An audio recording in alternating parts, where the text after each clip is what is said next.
In a bit of a departure for the World Triathlon podcast, this week I got to speak with not one but three legends of the sport, all age group triathlon devotees with more than 50 World Championship appearances between them. Up first, we hear from Bob Plant, a veteran of 25 World Champs representing the USA and winner on the Gold Coast in 2018. At around the 23-minute mark, we talk to Australia's Kate Bramley, a World Triathlon and Xterra champion and coach. And from just after the 47-minute mark, Peggy Crome has some brilliant tales to tell from her 42 World and European Championships for Great Britain. Hope you enjoy the stories. Bob competed in his first World Championships back in 1991 in the 45 to 49 age group on the Gold Coast, Australia. That would be the first of three visits to the region, and most triumphantly 2 years ago when he won his first AG World Triathlon title in the 75 to 79 age group. Bob has amounted an incredible 25 World Championship races over the years, and as the World Triathlon team has been digging through the archives, it seems like the perfect time to catch up with you, Bob Plum. Welcome. Thank you. Good to be here, Doug. So it's safe to say you've got the triathlon bug and it's never really let go. Well, I didn't really start triathlon until I was like 45 or so, because I didn't know how to swim. I thought I did. But after I got in the pool, I realized that I really didn't know how to swim. And my buddies talked me into getting into the sport because they had been doing triathlons for a few years. And so I bought a bike and got in the pool, and well, the rest is a journey. Right, immensely. Yeah, so coming into it, in your mid-40s, taking into account your kind of working life as well, in terms of what you were doing training wise, and then building up to a big race, how much were you squeezing in before these races? Well, I've been known to be what I call a minimalist. I don't train, I don't overtrain. Once in a while I've done that in the early stages, not knowing what my limits were until injuries pop up. But I have a really light training schedule. Unless I'm going for an Ironman, then I pump it up, of course. But really, my mileage is very low. I mean, I'm lucky to run 12 to 15 miles a week during training, and swimming 7,000, a week, and biking maybe 35, 40, 50 miles, something like that. That's my average load for like an international distance. And I think it's helped in the long run because I'm able to stay in the sport for years, whereas a lot of my buddies are, their knees are gone or whatever issue they may have, but I've been able to hang in there a little longer. So the saying is you have to outlive your competition, and you have to outlive them in the sport, meaning not in life. But I think the minimal training has helped me quite a bit stay more fresh. And I work full-time still at 77. And so my training is about the same. So casting back to you in your early 40s, were you somebody that had already traveled the world a bit and seen many of the countries that you were about to get to explore, or was it really triathlon that brought that element to your life? Well, triathlon really brought that element. I had traveled somewhat. I was, in the Air Force, U.S. Air Force, so I got to travel in the Pacific and in Asia quite a bit. But yeah, I've been to Europe quite a few times. But triathlon really did it for me, so that was really nice because then I knew it. I had it on my schedule. I'm going someplace else every year. Get to see the world a little bit. So that's been a great aspect of triathlon. So. Had you been to the north of England before, Manchester? No, Manchester was my first Northern England experience. Just as back-to-back experiences, Gold Coast to Manchester is kind of as chalk and cheese as it gets, I think. Exactly. Well, I like to go to Hawaii a lot, and I love to race there. So, you see all different conditions. Vancouver was an experience. It was a really cold day where they canceled the swim. Yeah, that was quite a legendary race, wasn't it, for a few reasons? Yeah. But thank goodness they canceled the swim as I was standing on the shore waiting to hit the water. But yeah, all kinds of experiences. I mean, that's it. You never know. You always learn something. Always have different experiences on your trips, and learn new things, meet new people, and always bring back great memories. Was it Penticton that I was looking through some of the times? There was one particularly close finish in for your, was it for your first decathlon gold? Right. Yeah. Yeah. It was. You never know the competition if you haven't done that race before. You know who's the good guys that you have to worry about. So yeah, I got out of the water about a minute and a half back, and I just kept pushing hard and hard, and I just slowly pulled up on the guy, and with about 50 yards to go, we got on the blue carpet. And I have a sprinting background, so I have some fast twitch fibers still left, and I was able to sprint to the finish line ahead of my competitor. So that was very exciting. That was actually, I think, my first world championship victory. But after coming in second about 7 times, it was nice to be first, you know. And to do it like that, there was probably Yeah. that added like, not again, right? Yeah, that it just kind of goes to show you don't ever give up. You know, just keep pushing because you never know what's going to happen, you know, towards the end of the race. So you just have to keep doing the very best you can and hope for the best. Or how the other guy's feeling, right? I mean, Well, yeah, a little shocked. it could always just be a couple of yards from blowing up. You just never know. That's right.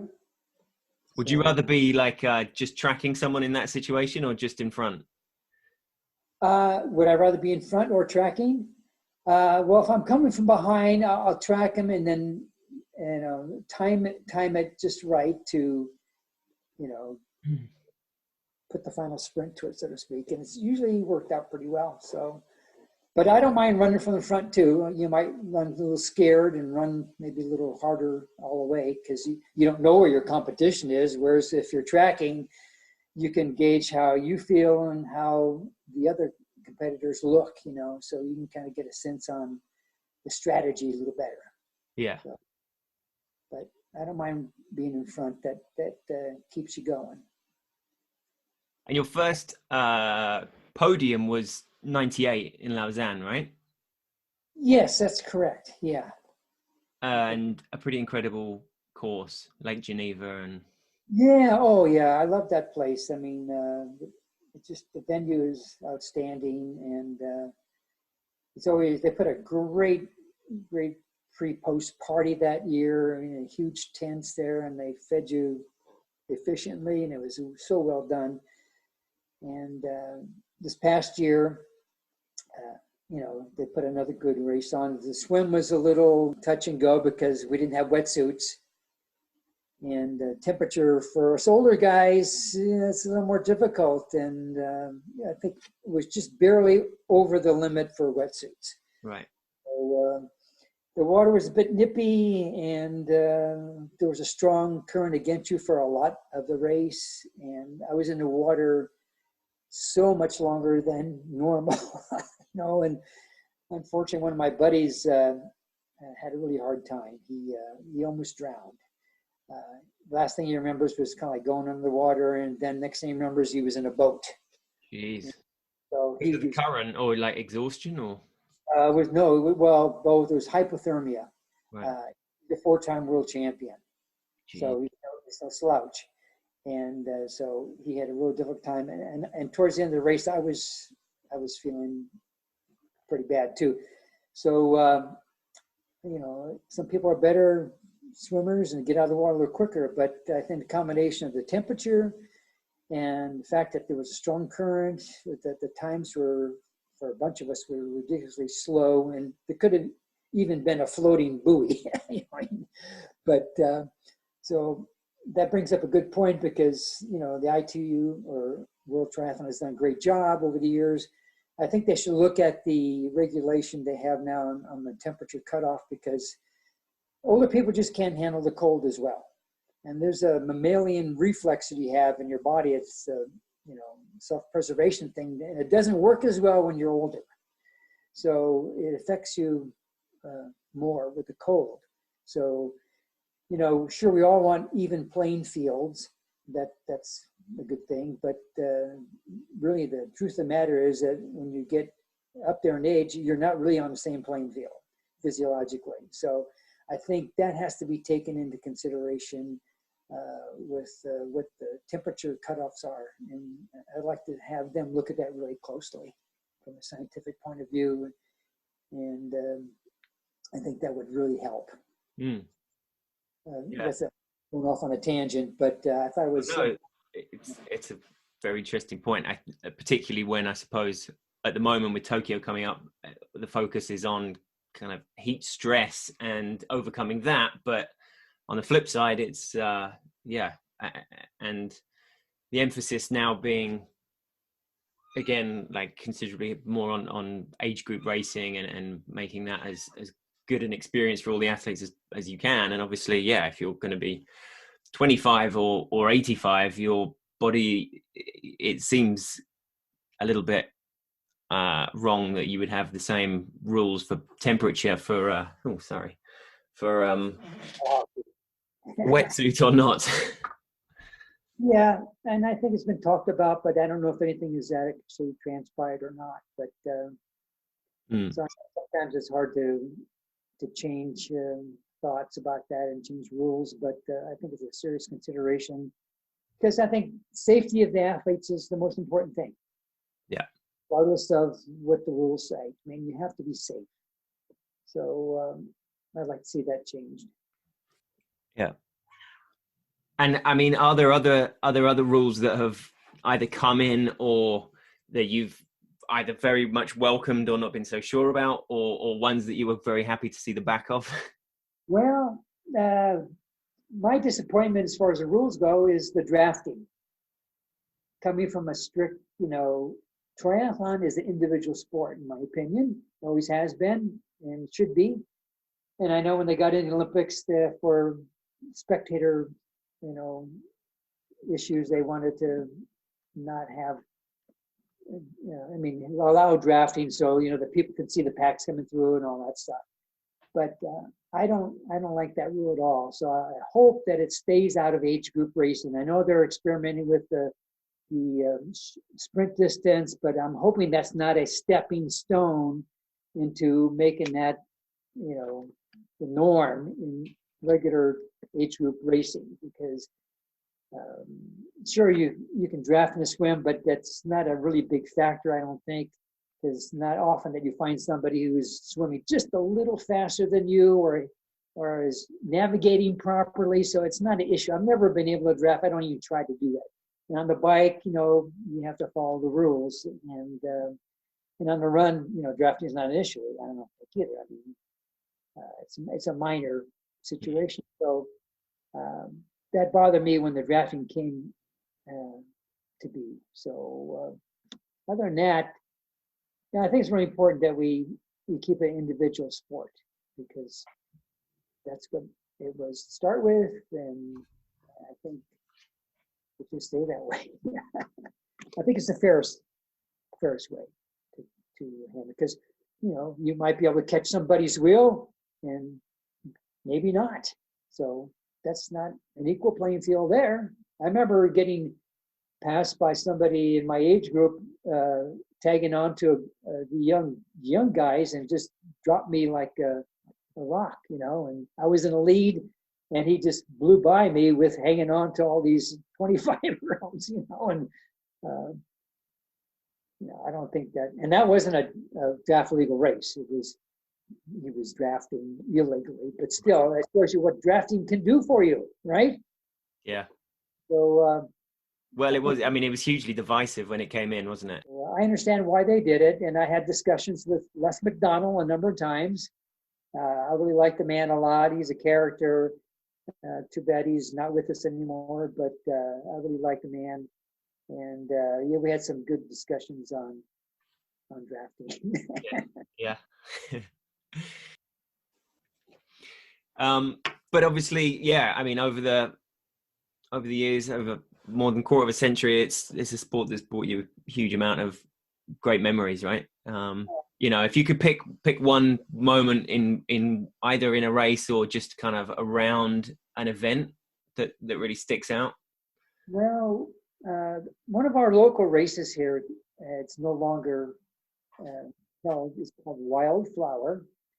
And it was Olympic and uh, half Ironman distance race that was the second biggest race in the United States. And it was like a Woodstock of triathlon. Right. Camp out at the lake there, and there was no hotels in the near vicinity, so you had to camp out or whatever. And it was just a real great experience every year to go down there. Looking forward to Wildflower early in the season. So that's kind of set the tone, just for the year. As far as actual races go, I would have to say it was Ironman 2 years ago when I finally won the race. So after being fortunate to finish on the podium every time I finished, I had never finished number one, and that was probably my highlight of my career so far. It's just very exciting to be there. It's a special place. The energy is there. It's hard to turn down if you qualify for the race, it's really hard to turn down that qualification entry, But so I think that was the race that stands out most. And of course, Gold Coast a few years ago too. That was probably one of my best experiences, if not for the international races. Yeah, Gold Coast. Just kind of a relief in a way that, okay, I finally kind of reached the top of my sport now. So I feel very satisfied that, you always try to do your best. And sometimes it works out. Sometimes, I'm happy to finish 10th if I did the best I could that day. Where I finished is not super important, is it knowing that I did my best. And I feel very comfortable with that. I'm happy for my friends who beat me. They had a great race. That's super. I don't have any ill feelings of, this guy beat me kind of thing. It's just all part of the game. So it's just nice to be able to accomplish your goals that you set for yourself. So always set your goals higher than you think you can do.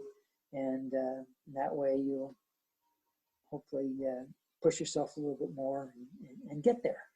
So next year, Edmonton, is that very much on the horizon? Yeah, I'm on schedule for Edmonton. That's another cold venue it was in September. The water, and the air was freezing there. And but it's a great venue. I really like racing it. And so I'm looking forward to being there. Yeah, for sure.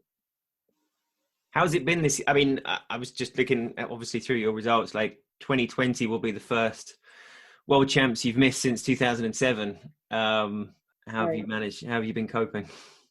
Yeah, it's been a challenge, like I say, for everyone. And you just have to, it's not a big deal really, because what I think of is all the people that are actually suffering from this deadly virus we've had, pandemic.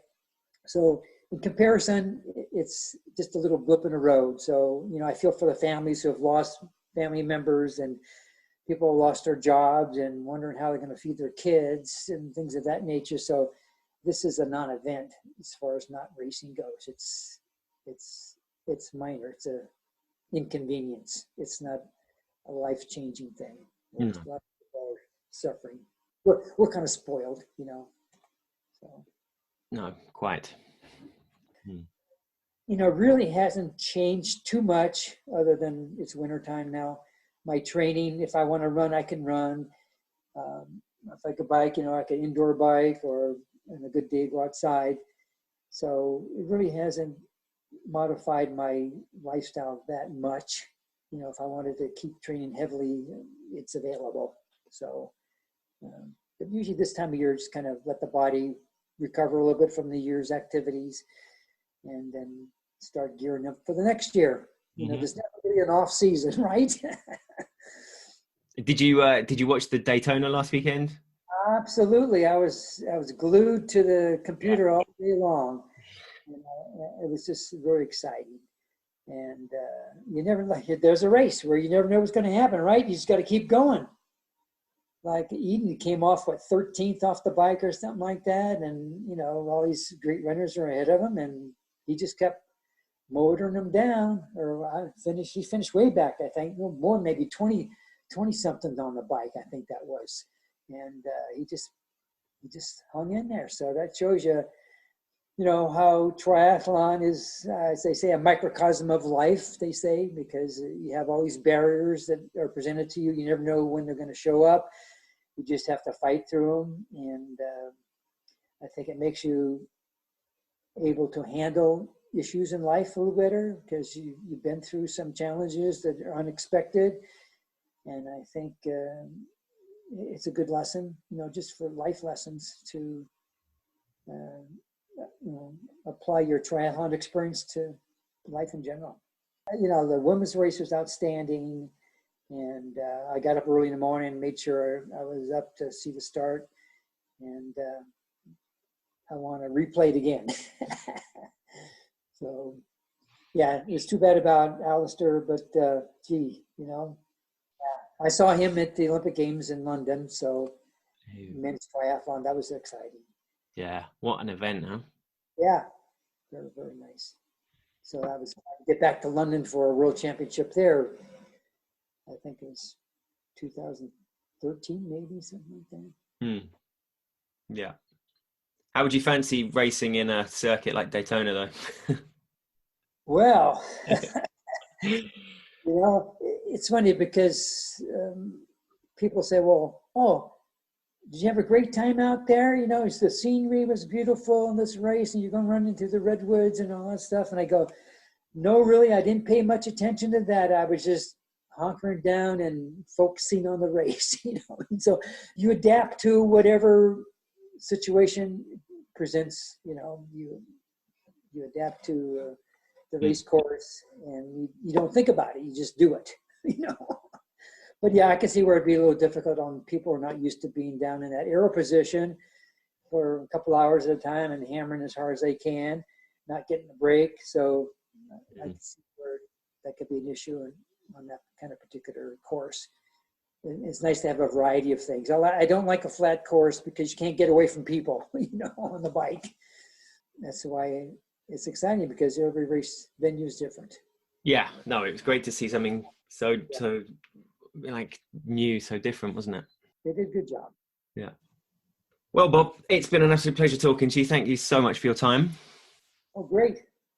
I appreciate the opportunity to discuss everything with you. And I think I covered all the things I wanted to maybe mention. Well, I just want to put a shout out for USAT. They do a super job helping us make our day, and World Triathlon. All the work those people do behind the scenes, they work as hard as we train to put on a good day for us. So I want to thank all those federations and World Triathlon for doing an outstanding job for us athletes there that take things for granted sometimes. So thank you, USAT, Tim Yant especially. And he's been a cheerleader for all us age groupers all these years. And without him, it wouldn't have been as good as experience. So thank you, Tim, and all your staff. Done a wonderful job. Great. Well, I'm sure they will appreciate that a lot. So yeah, thanks ever so much, Bob. Okay. Take care, Doug. Another familiar face on the age group circuit is Kate Bramley, an Australian World Triathlon age group champion, Xterra World champion and coach. Great to have you on, Kate. Thanks so much. I'm excited. Where are you dialing in from? I'm in Geelong, which is in the southern part of Australia. Right. Okay. Close to Melbourne. Australia, obviously, presumably the site of one of your most favourite race experiences, Gold Coast 2018, winning the world champs on home soil. That was in the 30 to 34 age group, right? Yeah, that's right. Yeah. I was just in that age group at that stage, I think.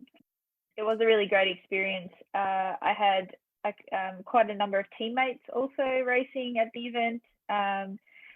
And a lot of people locally were training up for that event, so there was a bit of hype around it. A lot of my local competitors from Australia and New Zealand were also in my age group, and I also had a bunch of my university mates come up and watch me, especially. So they had like t-shirts and things made up, and it was really, really cool atmosphere to have so many people that I knew on the sidelines, but also racing at the same time. Yeah. Great. Because obviously, a lot of the people listening will be kind of seasoned age groupers. There'll be some that are, just maybe taking up triathlon for the first time. So, I want to get into the details where you're coming from as far as those first races and what can presumably be quite an intimidating, not atmosphere around the races, but for yourself, right? The transferring from a kind of amateur training group to those first events. Do you remember back to that time, like those first races and how you were feeling, and just to go from that stage to doing 2 races within 3 days on home soil, becoming a world champion, it's quite a journey. Yeah, no, I definitely remember my first triathlon event. I often recount the story to my athletes that I coach here in Geelong, just I guess to give them that experience as well. So we have quite a big Ironman event, which is a half Ironman distance here in Geelong, and at that stage it had quite a number of beginner and short distance events associated with it. So really big event, really big hype around it. But there was a beginner triathlon in that race. And I thought, what better time to do my first triathlon than in my hometown on, local roads and things like that. So I was on a mountain bike. I grew up as a swimmer, just a very local level swimmer, sort of really only competing in my region. So I was really quite confident with the swim, but had no idea about really anything else. And I had probably 2 weeks, 3 weeks of triathlon training sort of under my belt at that stage. So still very fresh to the sport. And I remember getting out of the water in first position in front of the entire beginner triathlon field and thought I was pretty good, only to be passed very quickly on knobbly tire. I had the knobbly tires on a mountain bike, and everyone else was whizzing past me on road bikes and things like that. And I was getting more and more frustrated as the event went on. And I actually knew quite a number of people racing alongside me, and they gave me a bit of a kick along as I was riding, and just sort of I wasn't going anywhere fast. And I made it off the bike, got out onto the run, and I just remember complaining the entire time, going, where is the turnaround? I've had enough. This is so long. And got to the finish line, but was completely stoked. I was so happy to have finished. And I think within the next 2 weeks, I went out and dropped 3,000 Aussie dollars on a road bike, because I thought, well, there's no chance that I'm going to have that many people pass me again on the bike. I guess I fell in love with the sport from that moment. But to tell people that I started on a mountain bike in a beginner triathlon often makes them feel a little bit better about their journey as well. Despite then 2 weeks later spending $3,000 on a new road bike. Yeah, yeah, that's right. And look, I didn't spend heaps of money straight away. I bought things really cheaply. I certainly don't recommend that people go out and drop thousands of dollars on a new bike straight away. But I guess I was quite young, and I had just started full-time work, so I had a bit of money to burn, and thought, well, why not? I'm going to give this sport a go for, I gave myself like 12, 18 months to just have a bit of fun with it. And yeah, it got away from me 9, 8 years later. And it's worth, I suppose, pointing out, it is when you see all those bikes racked up at an age group race where there's hundreds and hundreds of athletes, and you see literally all kinds from the very top to the very bottom, don't you? It's, nobody should ever feel self-conscious or worried about what kind of kit they've got, really, because nobody's paying the blindest bit of notice, because everyone's just on their own little journey. And yeah, 100%. Yeah.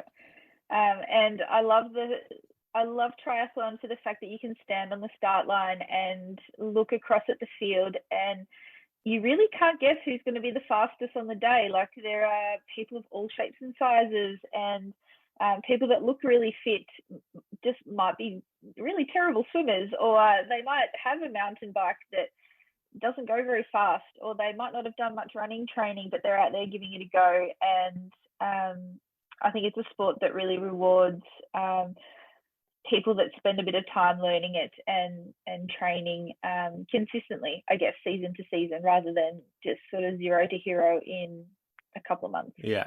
And the same could be true instead of elites on a world champ start list, right? You look along that line and you've got like shoulders like bookcases, you got kind of really slender people. And again, you know, it's all shapes and sizes. And as a coach, then that must be quite a nice thing for you to know that whoever's coming your way, you could convert them into a decent triathlete, right? You can't just, you're not going to look at someone and be like, yeah, this isn't going to happen, unfortunately. Yeah, for sure. And I love, like, particularly the people that I coach, they often come from a wide variety of backgrounds. So some of them have not had any sporting experiences as youngsters, or they might be coming into the sport in their 20s. I've had people come into triathlon in their 50s or 60s, and they might have done swimming, cycling, or running in the past, but they also might have played team sports. So everyone's coming to the sport with a different background and a different level of knowledge of triathlon and of sport and athletes and the human body and all those sorts of things. And when you start to share your journey, they also open up about their experiences. And that, as a coach, really helps me sort of direct them down the right path. Having friends competing in 2012, then obviously London Olympics, and knowing that the world champs the next year was going to be in London as well. Did that all kind of play into it? Yeah, no, I've always followed sport, and I've always followed triathlon.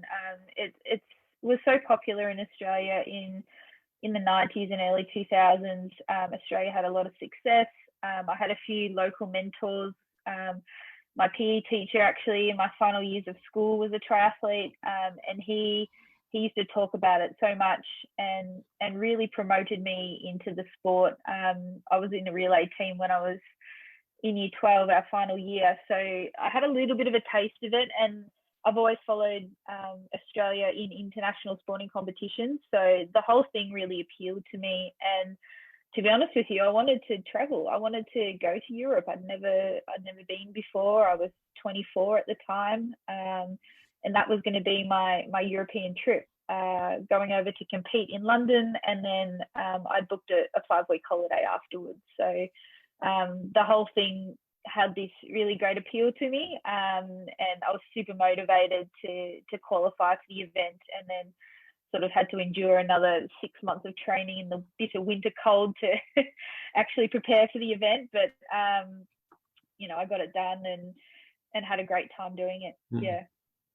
And did the aquathlon in London as well, right? Was that a case of, you know, well, I'm going to be there, I might as well get my money's worth, get the races done? Yeah, it definitely was. Yeah, it was. I actually got really sick on the trip over, and I was in bed the week before the event, and I thought, oh my goodness, I'm at a world championships. I've got an Australian suit on. It was a really big deal for me.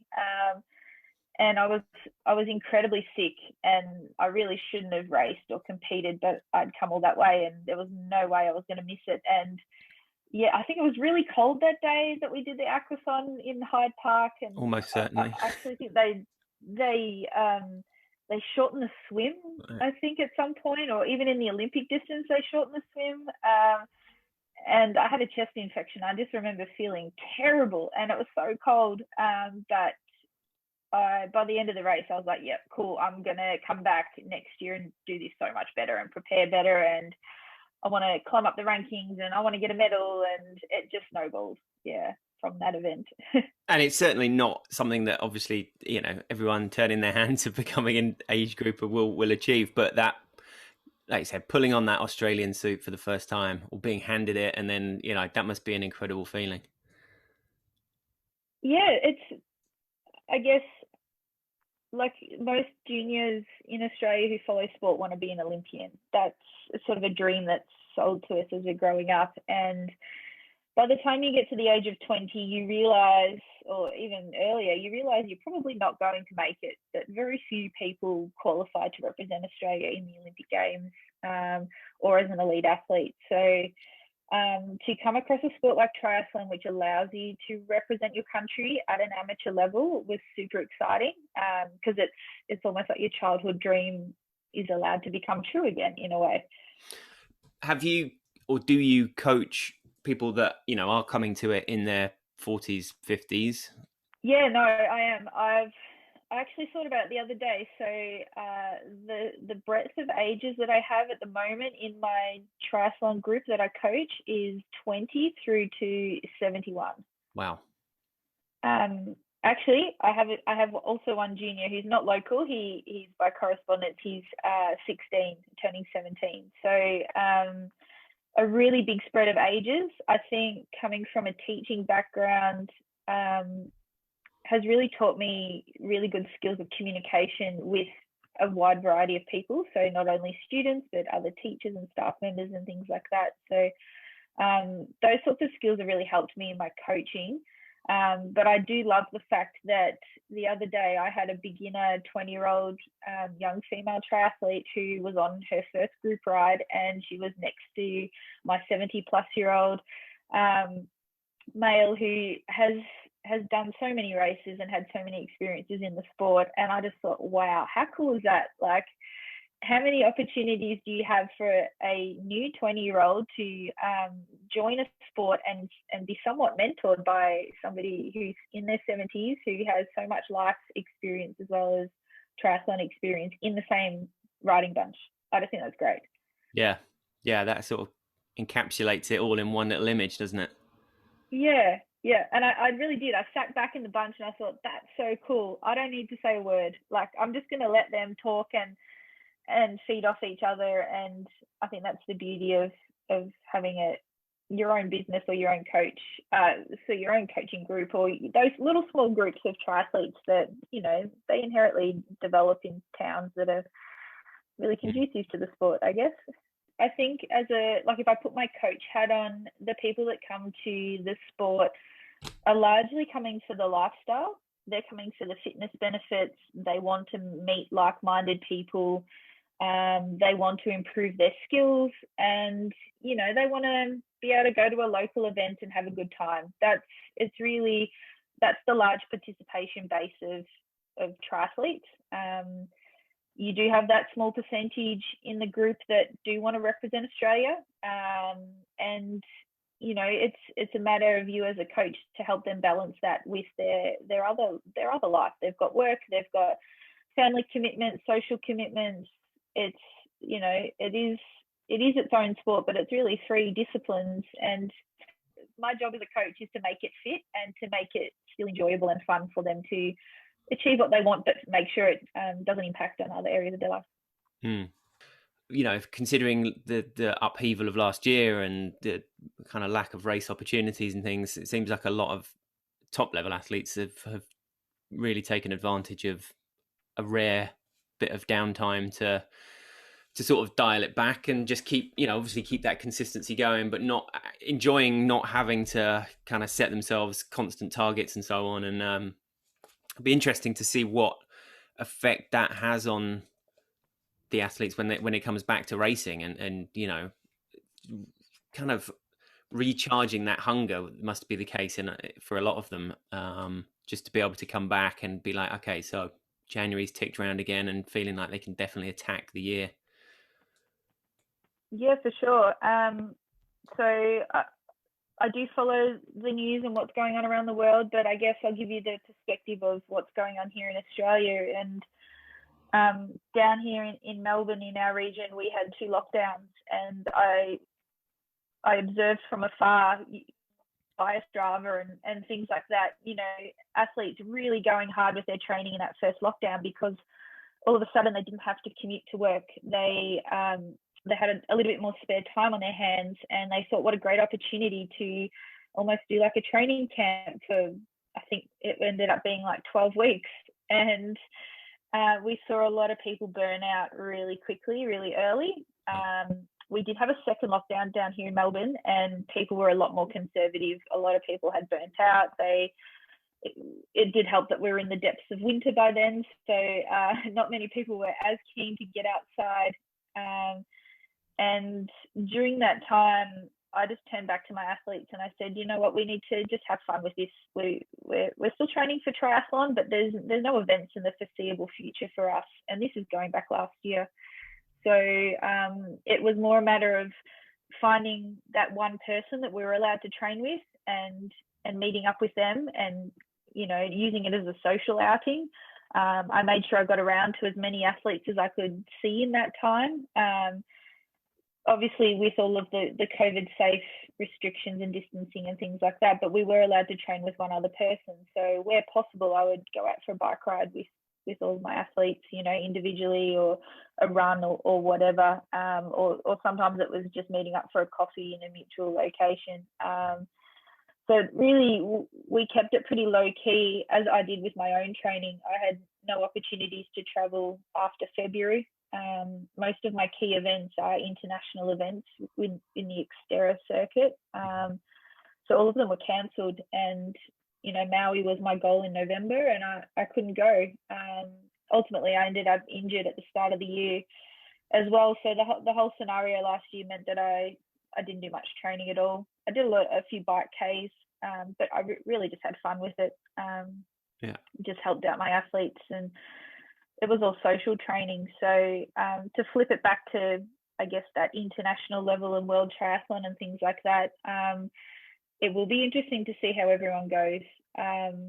Everyone's going to be in different environments. They might not be in their usual training squad that they've been in. They might be training on their own a bit more. A lot of people have ultimately been stuck in the same location for a long period of time. So depending on how the season pans out, even travel is going to be really tricky. So at the moment, Australians are going to find it super difficult to travel anywhere. Our borders are essentially closed, still to New Zealand as well. So is there any indication of a sort of timeline on that? Or I suppose there can't be at the moment because nobody knows what the next week holds, let alone the next sort of month or so. Yeah, there's a lot of talk with the Trans-Tasman bubble between Australia and New Zealand. Right. They were hoping it'd be sooner rather than later, but I think good opportunity to reopen that sporting rivalry to the max and just be like, right, we're going to go head to head in pretty much everything we can. Yeah, and I think it's on its way. I know that it's in the headlines at the moment. I don't think they have a definitive date. I would say it's still a couple of months away rather than weeks. I guess we'll see. It's a forever changing environment, but we had our first event here in Melbourne just on the weekend, and it was actually really great just to see everyone out and about. And it was kind of refreshing for people to race without huge expectations. Everyone was just so excited to be racing and to see people they hadn't seen for a long time, like their competitors or athletes that, you know, travel to come to this event that they hadn't seen for 12 months. So it was nice with that, having that atmosphere. I mean, you've raced with, on mixed relay teams and so on with the likes of Charlotte McShane and Tamsin Monaville, is that right? So yeah, Tamsin's in Melbourne at the moment, and I actually raced Charlotte on the weekend in just that local Melbourne race. So I think Charlotte's on the comeback trail from injury. She dabbles in a bit of cross triathlon, and yeah, she sometimes visits Melbourne. She's got family within sort of a couple of hours of Melbourne, so she's down here. Got a couple of younger athletes coming up, and a comment was made by one of the mums actually. She said it's just such a thrill for the junior athletes to stand on the same starting line as somebody of Charlotte's caliber. You know, with all her success on the international stage, for her to come to a Melbourne event, which, you know, for these young juniors is one of their biggest events. But for her, it's, I guess, a bit of a training run and a comeback race, and to share the start line, that's a really unique experience for them. And awesome that she's out there doing that with us. Yeah. Cross triathlon has kind of taken over your life. Is that where your heart lies, really, or? Yeah. So over the course of, I guess, the last few years, it really kick-started when the Cross Triathlon World Championships came to Australia. So I think that was 2016. there wasn't a huge field, but I trained specifically for that particular event and thought, well, why not? It's a world championships in my home country. There's no way I'm going to miss that. And really fell in love with mountain biking. Obviously, like I had some success at that event. I won my age group, and I was in the mixed relay team with Charlotte and Ben Allen, who's quite a famous cross triathlete, and another guy, Rowan Beggs French, who's equally a really good cross triathlete who was amateur at that stage. So it was awesome to be in the same relay team as people of that caliber, and my love for trails and mountain biking developed from there. And I guess I saw it as an opportunity to continue the sport on the international stage, but step away from that age group world championship sort of, I guess you could call it a circuit, but, you know, going to all these big, huge international trips every year was starting to burn a hole in my pocket. So I was looking for a way to support that, and by racing as a professional, there's opportunities to earn prize money. There's also opportunities for me to develop in the sport still, so to learn new skills, meet new people, travel to new places, all of which really started to appeal to me after I had done, I'm going to say, 4 or 5 years of amateur world champs. So yeah, just to be able to goal, dust really. off that mountain bike for the first time since 2012 when you got the new road bike in. I did upgrade the bike. Well, thanks ever so much for coming on, taking the time. Thank you, Doug. I appreciate the opportunity. It's not often you get to reflect on your own triathlon journey, I guess, quite like this. You know, what are your next events? What's on the schedule? Is there a schedule? There is. Xterra's released an Asia Pacific tour schedule. I was really hoping to do that circuit. I don't think that'll happen given the current situation here in Australia. My eyes are still set on the Xterra World Championships in Maui in November. So hopefully by then we can travel. But we'll see, I guess. All right. Well, good luck putting it all together ahead of that. And yeah, let's hope things are returning to normal sooner than... I think we're all wishing that. Thanks, Doug. All right, cool. Take care. Our third age group legend on the podcast is Great Britain's Peggy Crome. In 2019, Peggy won the 75 to 79 age group sprint distance race, 25 years after her first World Championship in Wellington in 1994. Peggy, welcome to the podcast. Thank you. We were just totting up, that's 20 World Championships, but yeah, how many times have you donned the GB vest in total? Yeah, I've been representing Great Britain, or have represented Great Britain 42 times altogether. Of those 42, there were 27 podium finishes, and of those 27 podium finishes, I won 16 gold medals. Incredible. Where do you keep that many gold medals? Well, as I speak, there's a pile of ribbons in the corner of my room. I think it's time I sorted them out a bit and put them in some sort of prestigious order. So I am afraid to say, when you get to my age, you just get to a stage where you think, what do I do with them all? You know, yeah. But sure. I'm going to sort them out so that I have my world medals, then maybe Europeans, and then I've done a few 70.3 Ironman events as well, which don't come into this equation right now. But I'm going to. If this lockdown continues much more, who knows? I may get them organised. Could be the perfect thing to get stuck into. Yeah. So, if you don't mind me asking, how old are you now, and what's obviously no signs of stopping just yet then? No. This is the good thing about triathlon, is that you actually, in a strange sort of way, look forward to getting older, because obviously you go up in age group, and your best years are, especially as you get older, your best years are when you're up in a new age group.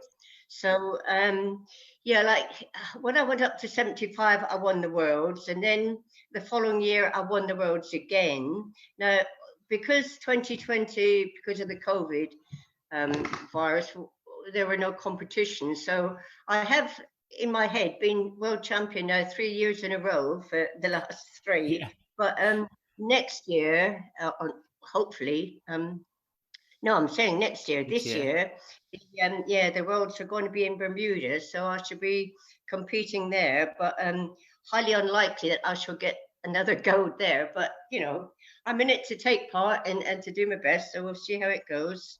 So would Bermuda be your first one in the next age group? No, you're still no. Oh, I see, exactly. So you'd be one of the more senior of the 75 to 79.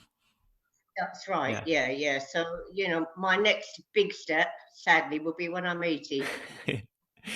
Well, yeah. Suffice to say, it's taken you to some pretty incredible places. Then, what was it in 1994 that got you into that first event? You know, what was your sport background at that time? Well, I have to say, back in the 80s and 90s, things weren't organised as they are today. And I really can't remember how I qualified. But anyway, I did, and asked if I could have the time off work. And well, they did let me have a few days off. So yeah, that was my very first one in 1994 in Wellington. Yeah. And that was quite an eye-opener for me, because most of what I'd done before that were nice, kind, friendly little local events, you know, in Devon, Somerset, and wherever. But then going into the World Championships in New Zealand, there were so many people there.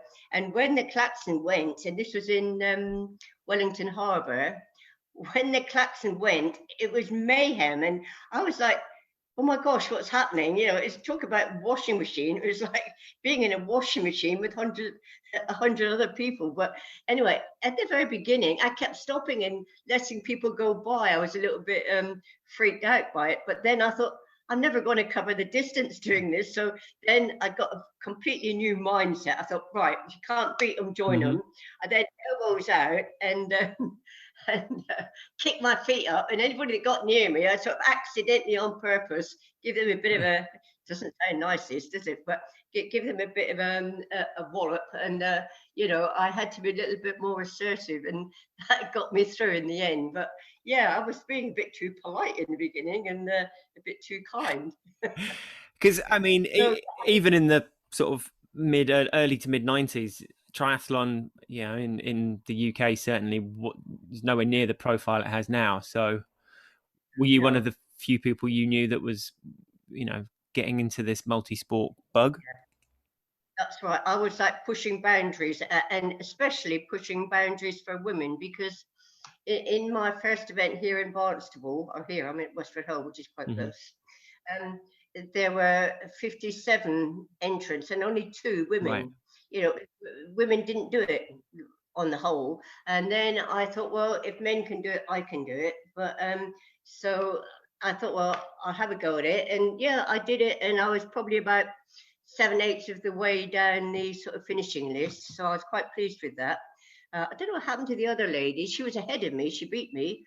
But she was younger than me. But that goes without saying. I've always been like, how can I put it, quite old in triathlon, because when I started, I was already sort of in my early 40s. But there's a lady from Gloucester, I believe. She did it, and yeah, we got through it. And then very gradually, triathlon started to take off. But the worst thing for us at the time was the fact that we could not use wetsuits. So that made like a great difference to, you know, how many people entered, because not only did you have to do your swim, your bike and your run, you had to be at a stage where you could swim a mile or whatever in really cold water and not suffer sort of bad effects from it. Well, I've just seen the view outside your window. Have you always lived that close to the sea? And is that part of the hardiness that has kind of brought you to this point, or no? No, no, not at all. I've actually only been here about a year. It's always been my dream to have a house with a sea Oh. view. And before I came here, I was in Mid Devon in Eggesford Hmm. Forest. I had a lump sum when I retired from teaching, and I bought myself an endless pool. So, and I got about an acre of garden there because people have big gardens in Mid Devon. And I bought myself an endless pool, and with nearly all my training in the endless pool, instead of measuring distance, I would count what I called right armors, how many right armors I did per 250 meters, and all the time, even when I was doing 70.3 triathlon, I'd worked out in my head how many right armors. It's 150 right armors per 250 meters, which is not really very good, but it worked for me. And then, like It's for like a pioneering technique. Have you yeah, shared this with yeah, anyone? it was, yeah, and my coach Penny Rother, it was a whole new ball game for her because instead of giving me distances to do, she would say X number of right armors doing this, Y number of right armors doing something else. It was quite strange, really.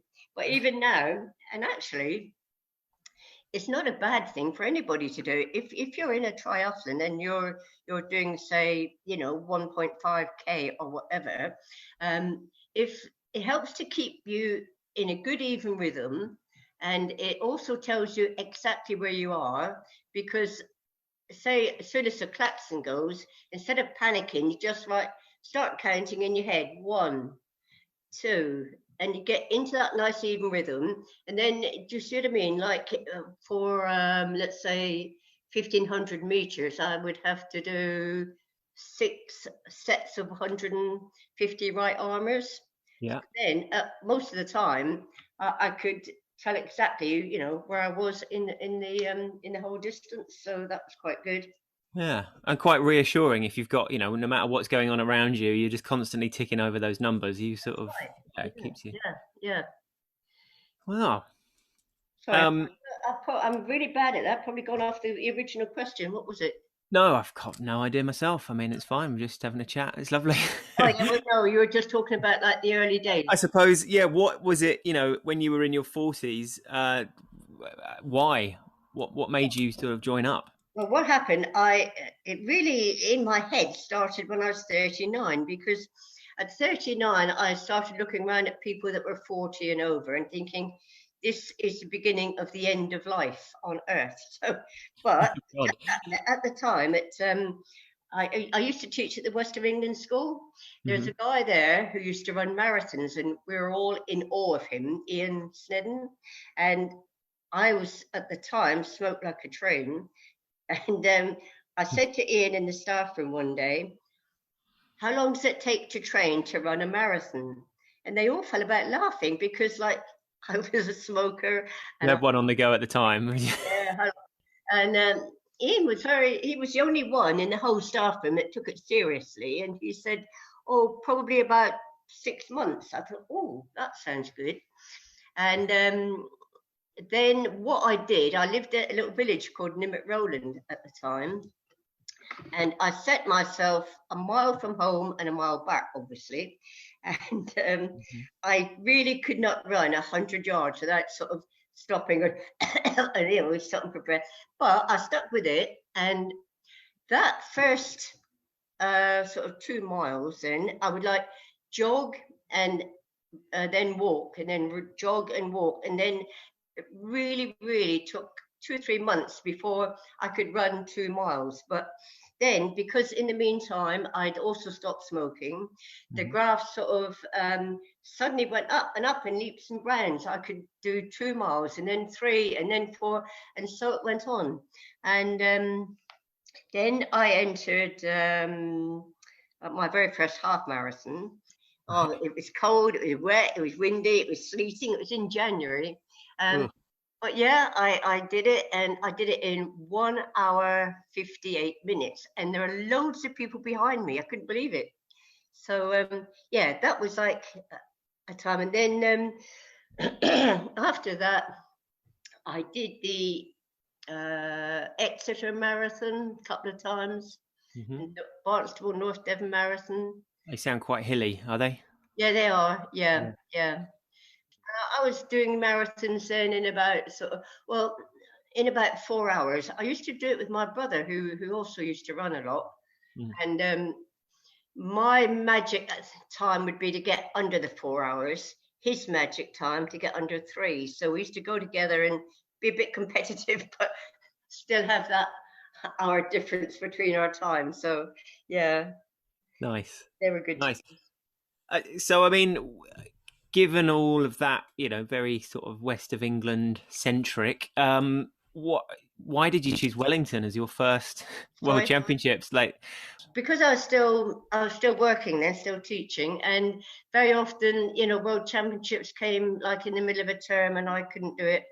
And I can't remember which is the second one without looking back at my list of things. But then eventually, sort of like later 1990, beginning of 2000s, they became. I think a lot of it was actually going back was to do with wetsuits. When we could wear wetsuits, lots of people came into it. And yeah, then I went to I did Australia. I've done Australia 3 times altogether. Twice on the Gold Coast. Gold Coast is my lucky ground because I've always had golds in Gold Coast. Yeah. And then there was one also in Perth. Then I've done one in Beijing. It was really quite interesting to go to China, actually, because, I do like to go to countries and sort of visit them and, try to understand their cultures and what have you. I mean, obviously, getting this is the ice on the but, it's such a wonderful sport where you can go off, meet your friends and go off to a different corner of the world, which hopefully you've not been to before. Yeah.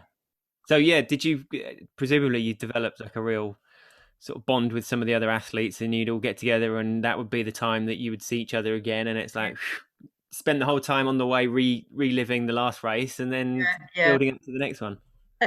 Yeah, and then everybody's got their own silly little stories to tell, and how they got through the winter and what the winter was like. Then I did one of the worlds was in Vancouver. And that was horrendous. Although it was in June, it was the coldest June they've ever had. And and there was a gale blowing up, and it was really cold. And so cold that the day before they said that if we wanted, we could wear a fleece on the bike and wear gloves. And the day before, my friend Georgina and I, we went into this gardening shop. We got gardening gloves because we went out to Vancouver thinking summertime, June, and we had to buy all this stuff. And it was absolutely freezing, and it was so cold, and the sea got really rough that the last group to do the proper triathlon was we women. When the men came along, they said, no, we're going to have to make it into a duathlon. It's too dangerous out in the sea. This is after the toughies had gone out. And I was going up this hill, and there's Sarah Springman. She said, because I think it must have been in 2 loops, she was overtaking me. And she said, "You all right, Peggy?" I said, yeah, I'm a bit cold though. She said, "Carry on, you'll soon warm up." Anyway, eventually finished it, and you would not believe this, but my friends will tell you it's true. Walking along the front after the race had finished, I said, "Hang on a minute," my feet were numb by then. I said, "Hang on a minute, I've got something in my shoe." And I always used to use a shoe horn to get my shoes on properly. And in the bottom of my shoe was a shoe horn, which I didn't even know it was there. My feet were so numb. But yeah, ouch. It was quite yeah. one.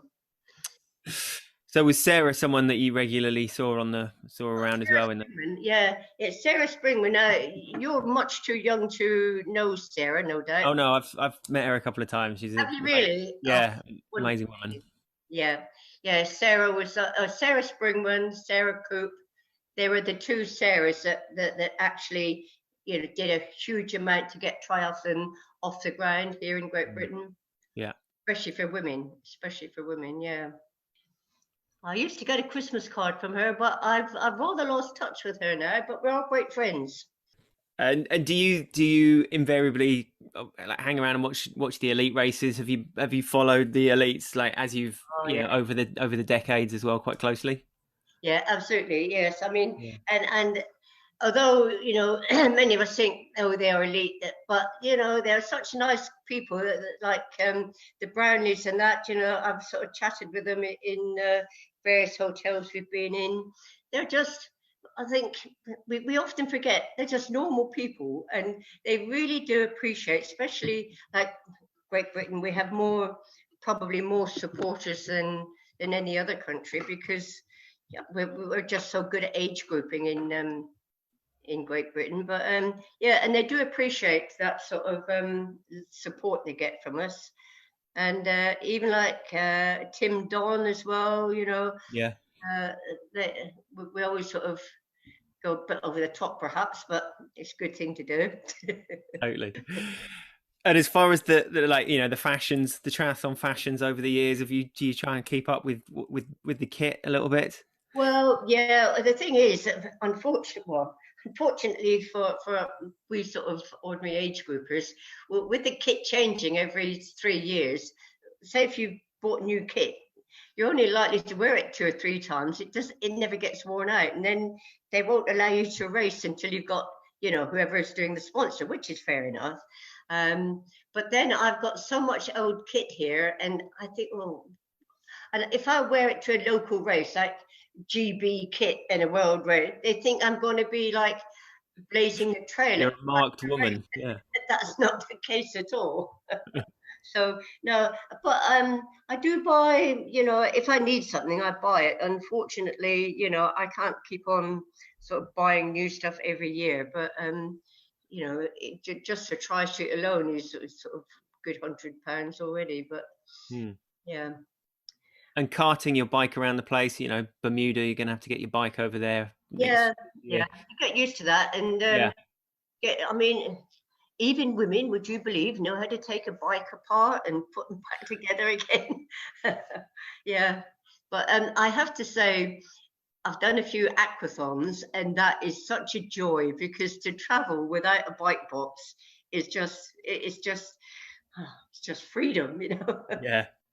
God, yeah, I can imagine. But no, it's just something you get used to, and I do sort of, if I hire my bike box out, try to tell people how to take it apart and how to do it, because a lot of people, I think, look at, like, especially GB qualifiers, they think, oh my gosh, and it is a bit of a minefield, and you do need to sit down with somebody. And there's someone here in Bideford, actually. She's just qualified, Sue Stanford, and it is a bit of a minefield, and I've been through with her step by step what she has to do, where and when, because you have to pay money to sort of register, and then you do this and then you do that. But yeah, we're getting there. But I think the whole system possibly does need simplifying a bit. But I mean, usually people, if they've qualified, they sort of attack it from the other end and get hold of somebody possibly like me who's sort of done it before and know what to do step by step. Yeah, so you can sort of mentor someone through it a little bit. Yeah. The grandchildren must be pretty impressed by this. Well, my youngest, Hannah, she's a very good cyclist. She's doing quite well on cycling. But my grandchildren are quite old. I've actually got 2 great grandchildren as well. 2 lads, 2 little boys. Oh, right. Wow. And then 3, yeah. It make me feel old, but I just don't feel old. I don't know if that's a good thing or a bad thing. Clearly not, and I'd say a very good thing. Well, I have to say, it did hit me rather hard, but when COVID came along and they said all people over 70 must stay inside, I thought, oh my gosh, that's me. And there was me thinking, oh, I can go out and help people if they want shopping and that. But then I suddenly realized that I was the one that actually needed help. At least on paper. Yeah, sure. Well, hopefully see you for a cup of tea in Bermuda. Yeah, sure. I'll carry on with my training in the meantime. My coach Penny Rotter, she's great actually because she sends me my little training schedule, and she's actually retired. Well, just recently retired doctor, so she's an ideal coach for me because she's obviously sort of 60ish, whatever, and any injuries I get, I just run them by her, and yeah, she's very supportive and almost understands what old people need, which is actually quite important. It's not to sort of, train hard every day, but, just to maybe have an extra day's rest and things like that. Casting back to that July, August leading up to Lausanne, what were you putting in during a week? What was a peak week? I honestly can't tell you that because it's not, if you'd asked me when I was training for Ironman 70.3, I could have told you how many miles, but you see, with the sprint and standard distance, it's more, well, to my mind, it's more about quality than actual distance. Mm-hmm.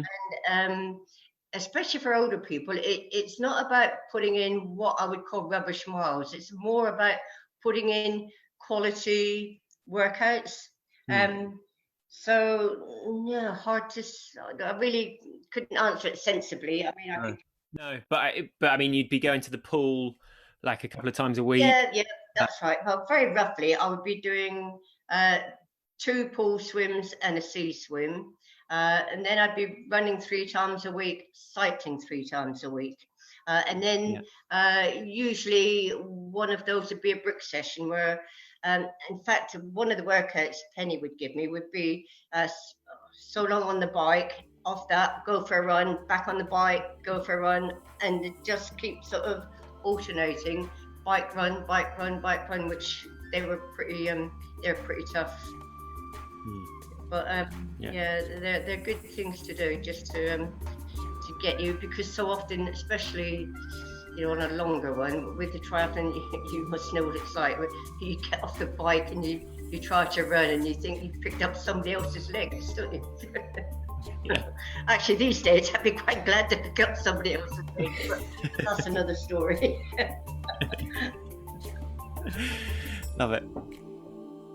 Great stuff from Peggy, rounding off 3 heroes of the sport to keep an eye out for if you're heading to Bermuda in mid-October or Edmonton in mid-August this year for the World Triathlon Age Group Championships. All going well, next week we should have a special edition with the Falcon himself, New Zealand's Hayden Wilde. Thanks for listening.